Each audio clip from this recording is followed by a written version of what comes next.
মানুহে কোৱা শুনিছোঁ আপুনি খুব এটা কষ্টকৰ জীৱন অতীতত অতিবাহিত কৰি আহি আজিৰ বিপিন চাওডাংজন হৈছে। এটা সময়ত আপুনি বোলে ভিক্ষাৰ পাত্ৰ ল'বলগীয়া হৈছিল, আপুনি ভিক্ষা মাজি জীৱন কটাবলগীয়া হৈছিল। তাৰ পৰৱৰ্তী সময়ত আপুনি কাৰোবাৰ ঘৰত হালোৱা খাটিছিল, কথাটো সঁচানে? সঁচা কথা নিতুমণি, মই ক'বই লাগিব আপুনি যেতিয়া সুধিলে। আৰু এইখিনিতে মই আপোনাৰ নিউজ চেনেল প্ৰতিদিন টাইমৰ যোগেদি এই অভাজনৰ তৰফৰ পৰা সমূহ অসমবাসী ৰাইজলৈ আগন্তুক ৰঙালী বিহুৰ শুভেচ্ছা জনাইছোঁ। ৰাইজৰ আশীষ লৈ এইবাৰো মই বহুতো ন পুৰণি বিহুগীত লৈ অসমৰ ৰাইজক নচুৱাবলৈ ওলাই আহিছোঁ। আৰু এখেতে সোধা কথাখিনি আচলতে একদম চিৰসত্য কথা। সৰুতে মোৰ ঘৰখন অৱস্থা একেবাৰে বেয়া আছিলে। মই গান গাই খুব ভাল পাইছিলোঁ, কিন্তু মোৰ ঘৰখনৰ অৱস্থা একেবাৰে বেয়া আছিলে। বেয়া এইটো কাৰণে হৈছিলে, আমাৰ দেউতাৰ জাতিৰাম চাওডাং আচলতে তেওঁ ব্ৰংকাইটিছ ৰোগৰ ৰোগী আছিলে। আৰু মোৰ ককাইদেউ আছিলে, সিও সৰু হৈ আছিলে, আৰু মোৰ এজনী ভনী, তাই একেবাৰে কেঁচুৱা। আৰু সেই অৱস্থাত আমাৰ আচলতে ভাত খাবলৈও নোহোৱা হৈছিলে। আৰু তেনে অৱস্থাত দেউতাই যেতিয়া কাম কৰিব নোৱাৰে, মায়ে আমাকতো পোহপাল দিবই লাগিব, খুৱাব লাগিব, ভাত খুৱাব লাগিব। সেইকাৰণে বিভিন্ন ঘৰে ঘৰে মানে ওচৰৰ গাঁওবিলাকৰ মানুহৰ ঘৰে ঘৰে ভিক্ষা কৰিছিলে। আৰু ভিক্ষা কৰোঁতে মাৰ লগত ময়ো যাব লাগিছিলে। এইটো কাৰণে যাবলগীয়া হৈছিলে, ভনী একেবাৰে সৰু আছিলে। ভনী সৰু হৈ থাকোঁতে তাইক মই কোচত লওঁ, মায়ে ভিক্ষাৰ জুলুঙা ধৰে। আৰু তেনেকৈ বহু মানুহৰ ঘৰত আমি ভিক্ষা কৰোঁ, গোটেই দিনটো ভিক্ষা কৰোঁ আৰু গধূলিলৈ ঘূৰি আহোঁ। আৰু যিখিনি আমি ভিক্ষা পাওঁ সেইখিনি আমাৰ আহাৰ হয়। আৰু তেনেকৈ আমি সৰুৰে পৰা জীৱন নিৰ্বাহ কৰিছিলোঁ। কিমানমান দিন তেনেকৈ কটাইছে?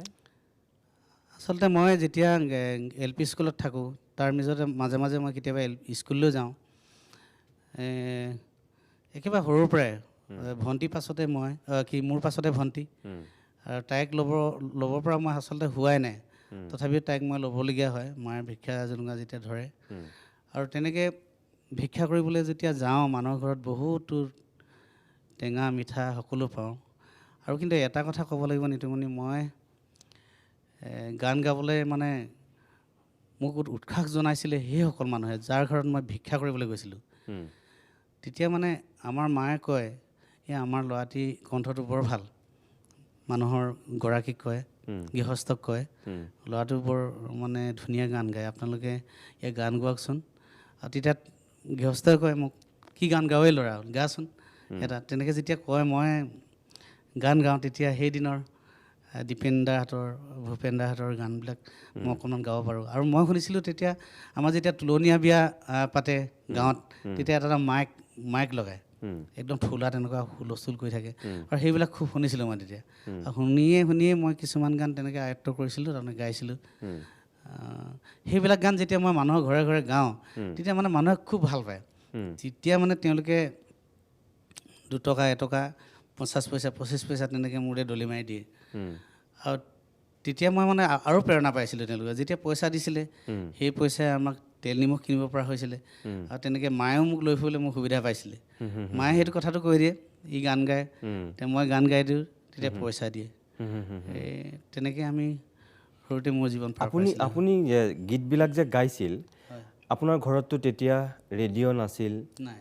আপুনি যে এইমাত্ৰ ক'লে, এই তুলনি বিয়াত মাইক্ৰফোনত যেতিয়া বাজে, মাইকত বাজে, গতিকে সেই গীতবিলাক শুনিছিল। তাৰমানে আপুনি তেনেকেই গীত শুনি শিকিছিল নেকি? তেনেকৈ শুনিছিলোঁ। আমি গীত যেতিয়া গাইছিলোঁ, তাৰমানে সেই তেতিয়া মাইকত যিবিলাক বাজি আছিলে, অকল এখন বিয়াত নহয়, প্ৰায় তুলনি বিয়াত সেই সময়ত আমাৰ গাঁও অঞ্চলত গোটেই গাঁওবিলাকত তুলনি বিয়া আৰু বৰ বিয়া দুয়োটা বিয়াতেই মাইক লগায় বজায় তেতিয়া। মাইক লগাই, মাইকবিলাকত সেইবিলাক গান গায়, মহানন্দ মজিন্দৰ, খগেন দাহঁতৰ গান, সেই গোটেইখিনি গান শুনো। তেনেকৈ কিছুমান গান তেনেকৈ প্ৰথম স্থায়ীটোৱে মুখস্থ কৰোঁ। গোটেই গানটোতো গাব নোৱাৰোঁ মই। সেইটো আপোনাৰ মায়ে আপোনাৰ কণ্ঠটো ভাল হোৱাৰ কাৰণেও তেতিয়া বাৰু ভিক্ষা খুজিবলৈ যাওঁতেনে সেইকাৰণেও লগত লৈ ফুৰিছিলে নেকি, যে এটা বেলেগ ধৰণে চিম্পেথি, সহানুভূতি আদায় কৰিব পাৰিছিল আপোনাক লৈ? হয়, তেনেকৈ মায়ে ভাবিছিলে ইয়াৰ প্ৰতিভাটো মানুহে যেতিয়া গান শুনিছে, ইয়াক তেনেকৈ দিয়াই যাওকচোন গান গাবলৈ, মই কৈ দিম মানুহৰ ঘৰত। আৰু লগতে আৰু মাৰ আৰ্থিকভাৱে অকণমান তেতিয়া ভাল পায়, সবল হয়। 50 পইচা এটা পায়, 25 পইচা এটা পায়, 1 টকা পায়, 2 টকা পায়, মায়ে বহুত ভাল পায়। আৰু তেনেকৈ আৰু এই ভিক্ষাৰ জীৱনটোৰ কথা মই আপোনাক কৈছোঁ মানে বহুতো আমাৰ টেঙা তিতা মিঠা বহুত পাইছিলোঁ। মোৰ মাৰ এটা কাহিনী মই এতিয়া কাহিনী পাহৰি যাব নোৱাৰোঁ।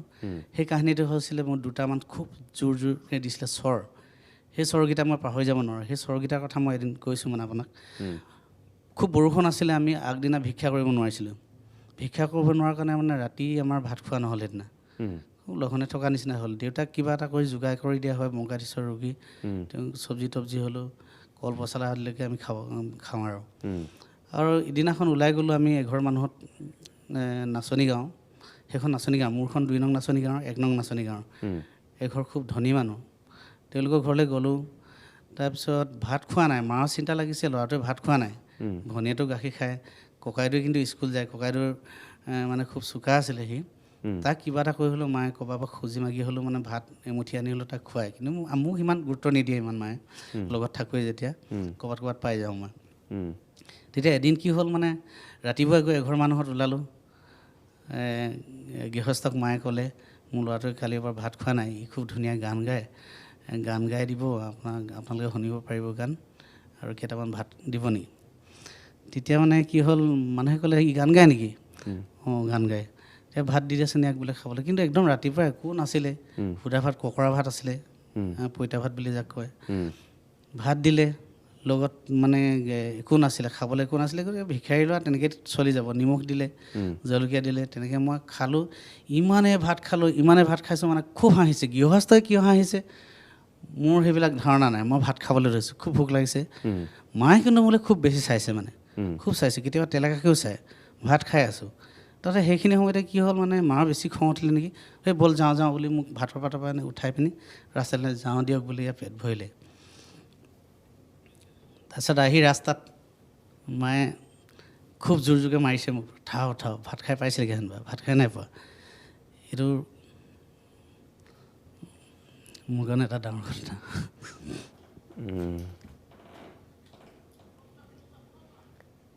মই বুজি পাইছোঁ, আপুনি খুব ভোকত আছিল কাৰণে হয়তো আপুনি তেনেকৈ খাইছিল সেইদিনাখন। মই বুজি পোৱা নাছিলোঁ আচলতে মায়ে কেলৈ মাৰিছিলে, কিন্তু সেই স্বৰকেইটা আজিও পাহৰি যাব পৰা নাই মই।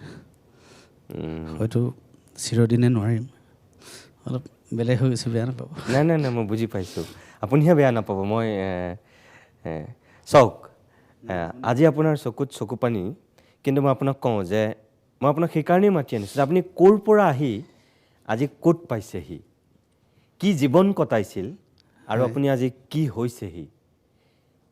আপুনি দুখ নকৰিব বিপিন চাওডাং, আপুনি নিশ্চিতভাৱে আপোনাৰ দুখ লাগিছে এইখিনি মুহূৰ্তত, সেইটো বেলেগ কথা। আপোনাৰ অতীতটোলৈ মনত পৰিছে, সেই দিনটোলৈ, সেই ভোকাটোৰ আপুনি বুভুক্ষু এটা জীৱন কটোৱাৰ পিছত মায়ে আপোনাক কিয় পিটিছিল বা তেনেকৈ চৰ কিয় মাৰিছিল।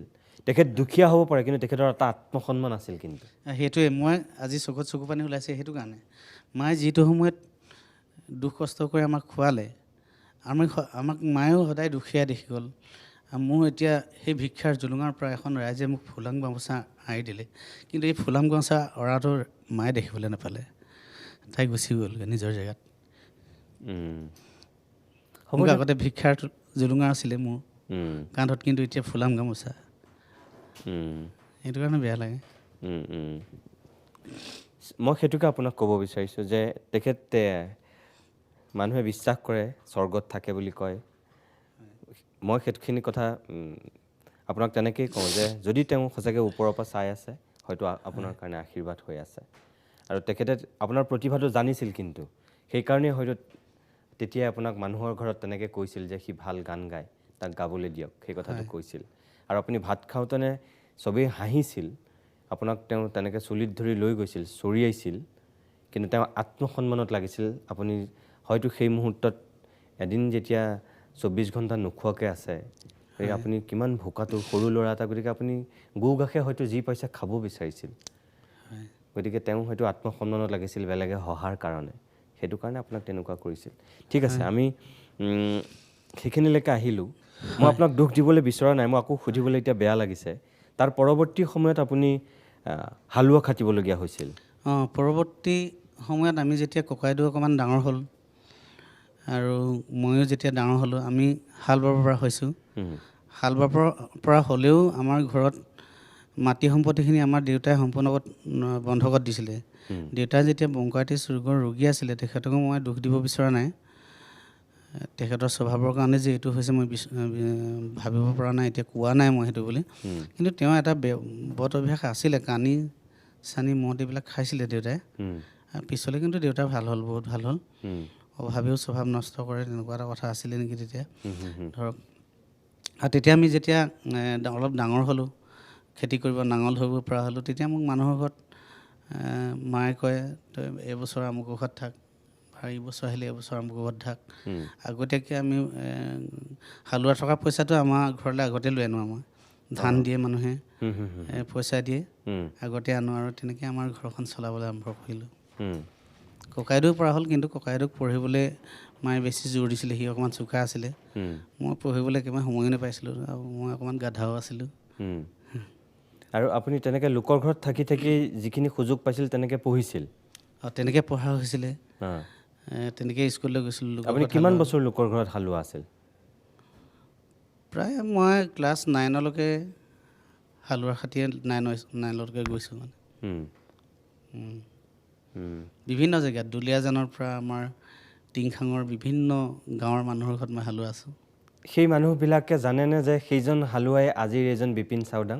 হয় হয়, ঘৰলৈ গ'লে মোৰ এনেকুৱাও হয়, বহুত দিনৰ মূৰত ধৰি লওক মোৰ ওচৰততো মোৰ গাঁৱৰ মানুহখিনিয়ে তেনেকুৱা নহয়, মৰম কৰে খুব বেছি। দূৰলৈ যেতিয়া মই গৈছোঁ, আগতে যি ঘৰ মানুহত মই কাম কৰিছিলোঁ, হালোৱা আছিলোঁ, তেওঁলোকে গ'লে চিধা এখন ফুলাম গামোচা আঁৰি দিয়ে ডিঙিত, বিপিন। আৰু তেতিয়া বহুতৰ ঘৰত মোক টুকুনা বুলি মাতিছিলে, বিপিন টুকুনা বুলি কয়, তেনেকৈ মোক মানে নাম দিছিলে।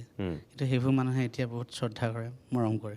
হালোৱা খটা মানুহকেইঘৰ সকলোৱে ঘৰৰ আপুনি মৰমেই পাইছিলেনে, নে তিতা অভিজ্ঞতাও আছিল? বহুত তিতা অভিজ্ঞতা।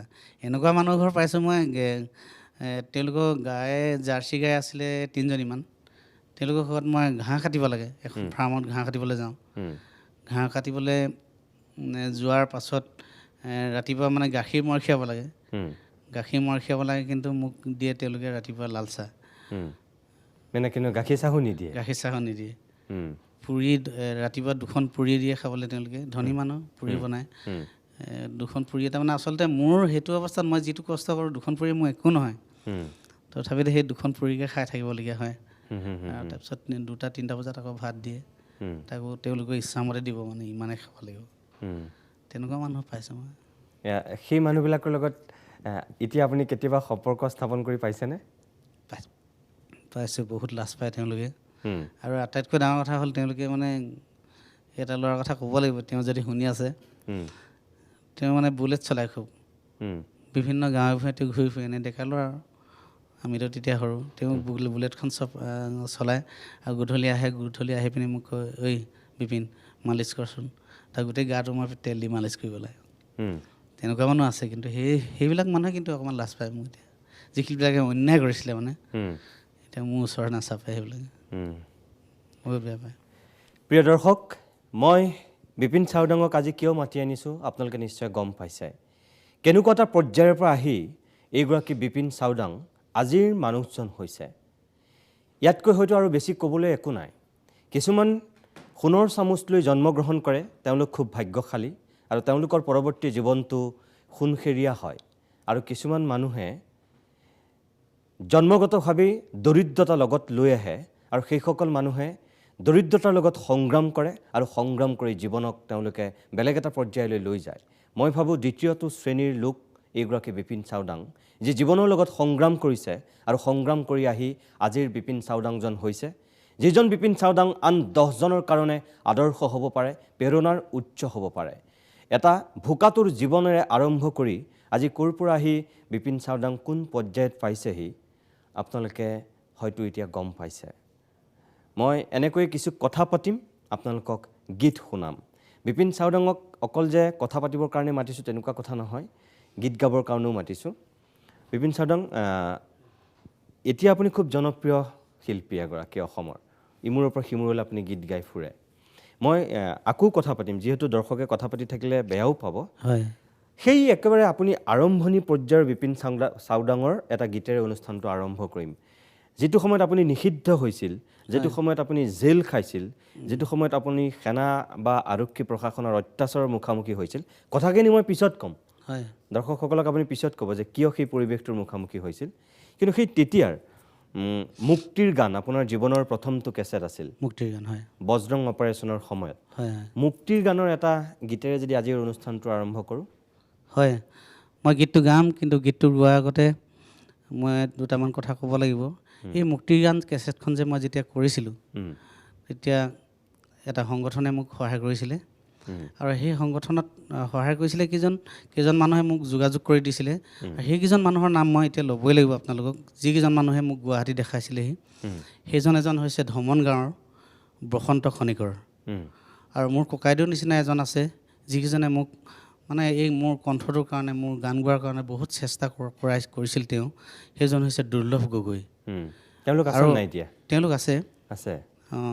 তেওঁলোকে মোক বহুত সহায় কৰিছিলে, নিজৰ ভাই নিচিনা মানে বিভিন্ন জেগাত লৈ ফুৰিছিলে, বিভিন্ন ফাংচনত গৈছিলে তেওঁলোকে।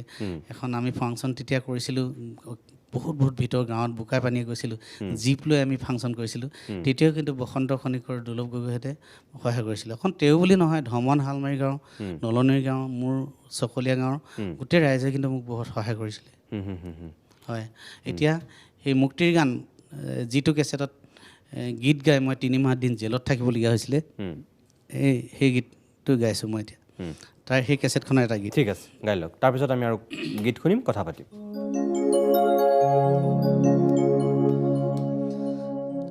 স্বদেশৰ চৌদিশে উজলি উঠিছে, তেজৰ তেলেৰে জ্বলা জুই,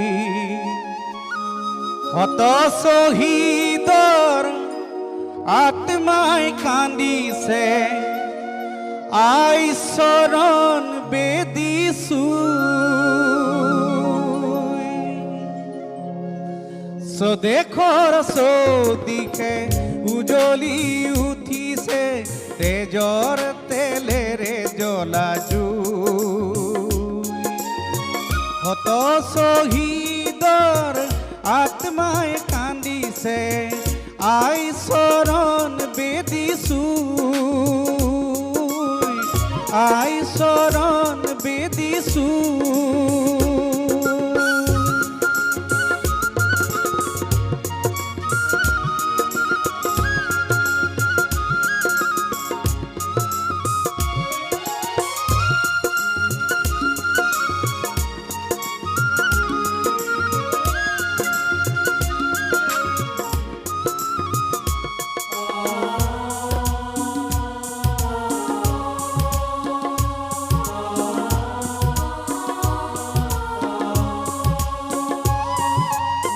লুইতৰ পাৰৰে ডেকা গাভৰুৱে গাইছে মুকুতিৰ গান, লুইতৰ পাৰৰে ডেকা গাভৰুৱে গাইছে মুকুতিৰ গান, দেশৰে কাৰণে হতলাচিতে, দেশৰে কাৰণে হতলাচিতে, জীৱনকো দিছে বলিদান, আবাল বৃদ্ধ আৰু বনিতাই চিঞৰি কান্দিছে, দেশৰ ৰাখিবলে মান। স্বদেশৰ চৌদিশে উজলি উঠিছে, তেজৰ তেলেৰে জ্বলা জুই, শত শ্বহীদৰ আত্মাই কান্দিছে, আই চৰণ বেদিছোঁ, আই চৰণ বেদিছোঁ।